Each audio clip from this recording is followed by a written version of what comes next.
And coming into the community and hearing about the awa and about the connections to the marae, and how, you know, some of the kōrero we hear around it about, you know, this is where, as a child, I bathed. You know, we didn't have a bathroom. This was my awa. This was my food store. This was, you know, where we bathed. This is where we did all the different cultural things, christening children, all those types of things. We walk up the road further down past Waimārama, and you walk up the road and there's a couple of past sites. So the Waingōngoro Awa was the water that sustained those past sites. So in times of, you know, fighting and all the Māori wars that were happening, you know, and just the standard things that were happening, it was the awa, of course, that was incredibly important. So going back to the awa in our project, so the reason that we are concentrating the Waingōngoro Awa in Waimārama is because of the importance to the local community. And so within the awa itself, the first picture I've got up here is there's a lovely large wetland that is part of our awa sort of catchment, and it's part of our project, and it's one of the areas that we're focusing on this year. And as everybody's really well aware of, the wetlands are one of those areas that are fast declining. We've only got 4% of our natural inland wetlands left in the Hawke's Bay. So the fact that we've got it's approximately 22 hectare wetland, and the fact that we have such a lovely large wetland within our project is actually quite exciting. So that's one of the things.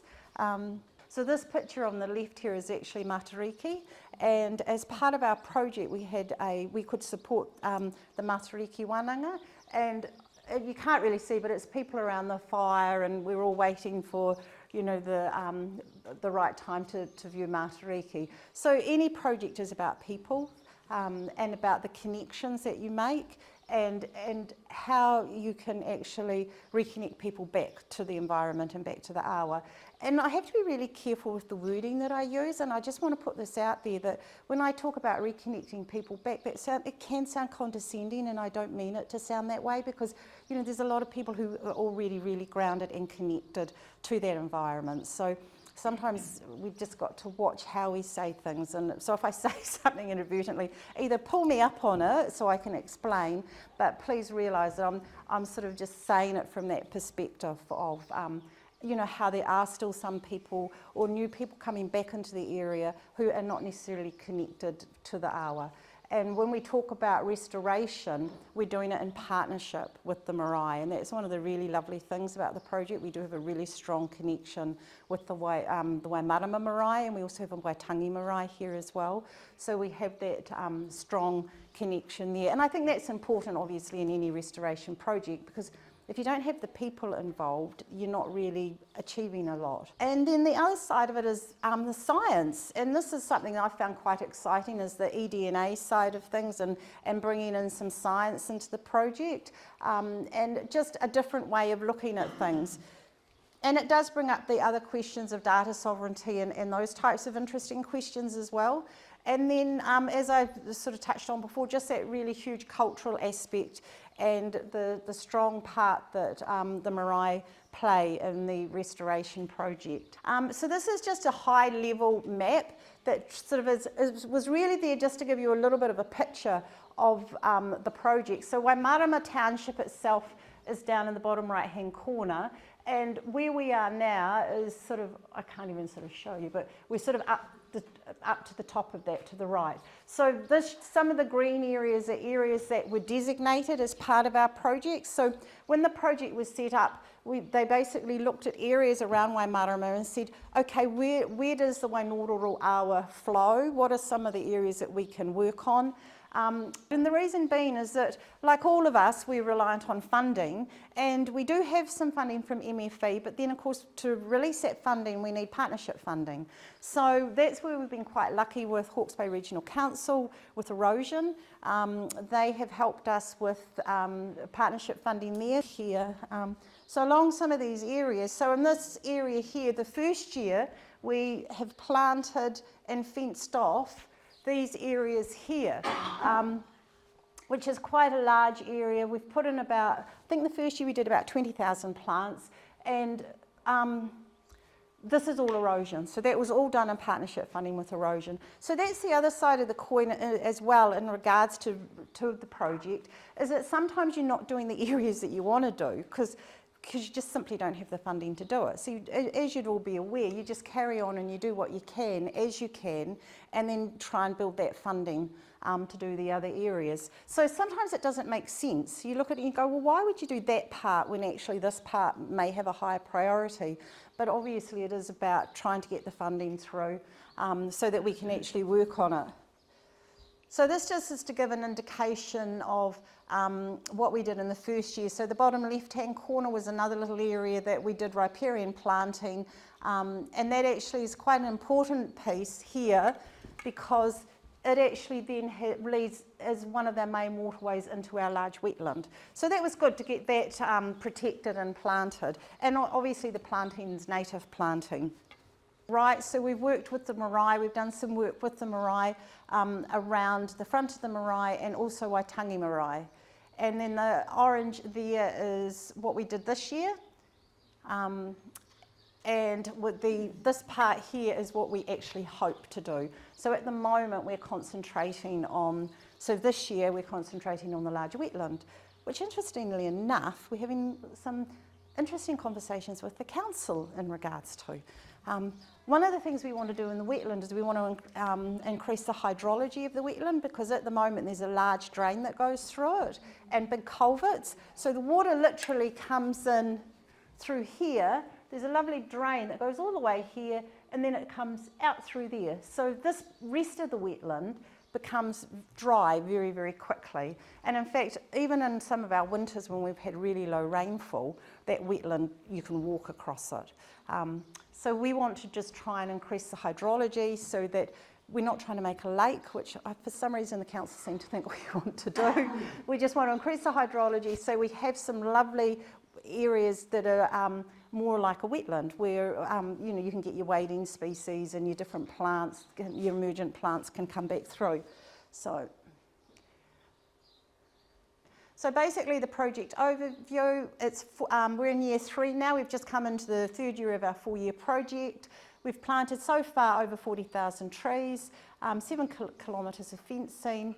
We have 2 PAR sites within the project, and we've started to plant one of the PAR sites. We've got 4 wetlands. The other wetlands are smaller wetlands, and we've been able to do a little bit of work in regards to planting of those. We were lucky because the 2 of them were actually already fenced, so we could just get in and do the planting. So the fact that the fencing was there was really nice and just helped us out. We have a kura program, which is lovely, and Tangiora is our facilitator for our kura program, and that's just a way of keeping that intergenerational sort of awareness of why it's important to look after the water, and it's just delightful to see the kids and the interaction, you know, with Tangiora and the children, and just talking about, you know, why you don't throw the rubbish out your car windows and things like that. We get some wonderful ideas. So the project team. Now, I used to be the project manager. So for 2 years, I was the project manager of the project, and I just recently resigned. So our new project manager was supposed to be here, but she's unwell. So she did send her apologies. But her name's Davinia Lips, and she goes by the name of Dins. So if you ever hear of a Dins in Waimārama, that's who we're talking about. Project coordinator is Cheyenne, who is here today, but she's over at the facilitation course at the moment. And we're really lucky to have Cheyenne on board. She wears 2 hats. She wears the project coordinator hat, and she's also the marae manager. So sometimes when we're having those conversations, it's about, which hat have we got on at the moment? You know, because sometimes we're talking about 2 different things. So we are very, very fortunate to have Cheyenne as part of the project. We've got 3 Kaitiaki rangers, and Jacko is here. He's one of our Kaitiaki rangers. Ryan was here yesterday. He's another ranger, and Tyler unfortunately couldn't make it. We've kura facilitator and support person. So we have Tangiora. And we have Irene Gillies, who is our support person. Kamatua, when the project we set up, we didn't have a kamatua. And one of the things we realised is really we do need a kamatua on board just to help us with tikanga and just some of the project ideas and just make sure we're going down the right pathway. And so we were really lucky and had a lovely guy called Kuru Te Whaiti as our kamatua. Unfortunately, he's just recently resigned, so we now have the good thing is we have that role and we just recognise that its importance. And then we are very grateful for support that we have received, because we have received support from Ministry for the Environment, Hawke's Bay Regional Council, particularly the erosion team, the Marae, New Zealand Land Care Trust, Sustainable Hawke's Bay have been fabulous. They've been really helpful. New Zealand Game Bird Trust are helping us with the wetland and some of the restoration there. Trees That Count, we've been really fortunate to get for over the last 2 years, support from Trees That Count, which is great.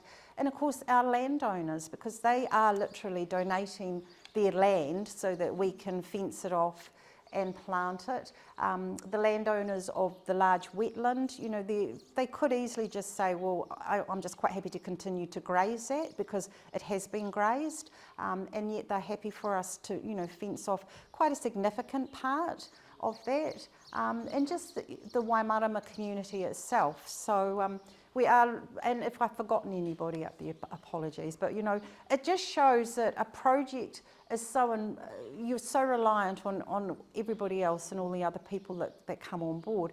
And actually even events like this are just amazing for us as a small project to make those connections and just to talk to other people who are probably experiencing some of the same difficulties. So, we're very appreciative of all that extra effort, because there's so much work and effort that does go on within these projects. So does anybody have any patia, any questions? Yes. How about the weeding and the maintenance? Oh yes, good. It is huge. It is huge. Now, where we've been really lucky is that with the Hawke's Bay Regional Council, with their erosion program, because a lot of our planting has been done under that, we can claim 2 years basically maintenance. So we literally get a contractor in to do our weed control. So yeah.